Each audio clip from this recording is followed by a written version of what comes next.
Bismillahirrahmanirrahim. Assalamualaikum warahmatullahi wabarakatuh. Nabi SAW bersabda, "Man kana yu'minu billahi wal yaumil akhir falyukrim jarah." Atau dalam riwayat yang lain, falyuhsin ila jarih. Siapa yang beriman kepada Allah dan hari akhir, hendaklah dia berbuat baik kepada tetangganya, atau hendaklah dia memuliakan tetangganya. Ternyata kehidupan bertetangga itu bukan hanya urusan dunia, tetapi juga urusan akhirat. Seseorang itu nanti di akhirat akan ditanya tentang bagaimana keadaan dia dengan tetangganya.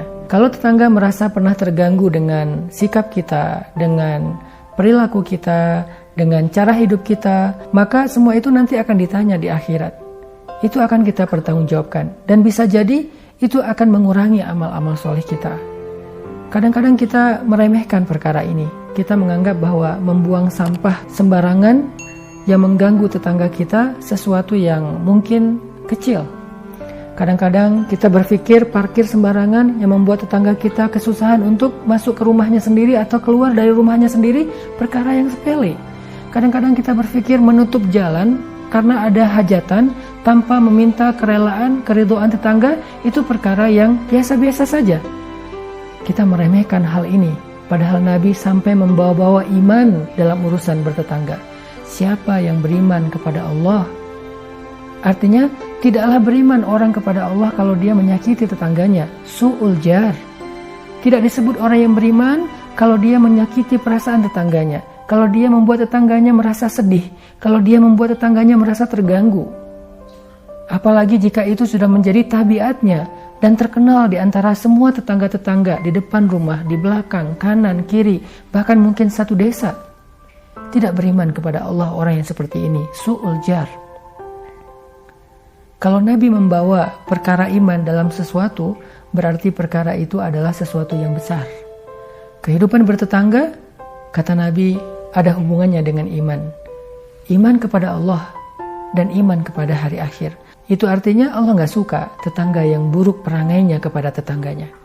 Bahkan kita juga pernah mendengar sebuah hadis yang mengatakan kita tidak akan masuk surga kalau kita bisa makan kenyang lalu tidur lelap, sementara kita biarkan tetangga kita tidak bisa tidur karena kelaparan. Ini menjadi tanggung jawab kita. Kalau kita tinggal di sebuah komplek yang mungkin semua tetangga kita adalah orang yang mampu, mungkin bukan hadis ini yang dipakai, tetapi hadis anjuran untuk menjaga tangan, lisan kita dari mengganggu tetangga. Kadang kita nggak sadar kalau di lingkungan tempat tinggal kita itu ada satu keluarga di antara sekian banyak tetangga kita yang kurang mampu, yang mungkin pernah dalam satu malam anaknya tidak bisa tidur karena sakit dan tidak mampu membeli obat atau membawa anak itu ke dokter. Maka seluruh tetangga yang ada di kawasan itu akan ditanya oleh Allah. Apakah kamu tahu ada tetanggamu yang kesakitan? Tidak tahu ya Allah, maka itu menjadi dosa bagi dia. Kalau kita katakan tahu ya Allah, lalu kenapa kamu tidak membantu? Saya pikir itu bukan urusan saya, ini bukan akhlak orang yang beriman. Orang yang beriman itu menganggap seluruh orang-orang yang ada di sekitarnya itu saudaranya, sehingga dia memperlakukan mereka seperti dia ingin diperlakukan dengan cara baik. Salah satu di antara ciri tetangga yang buruk dan Allah tidak suka kepada mereka adalah tetangga yang suka membicarakan aib tetangganya, suka membicarakan masalah tetangganya. Kadang-kadang kita nggak sengaja mendengar tetangga ribut dengan pasangannya, dengan keluarganya, lalu keributan itu kita bicarakan. Sampai bahkan ada yang orang sengaja ngeposting tentang masalah pribadi orang lain. Ketika mendengar ada keributan di rumah tetangga, kita videoin. Lalu kita posting, kita sampaikan di sosial media. Walaupun kita hanya sekedar bercanda, walaupun kita anggap ini sesuatu yang nggak serius, tetapi di sisi Allah ini perkara serius karena menyangkut dengan aib dan kehormatan seseorang.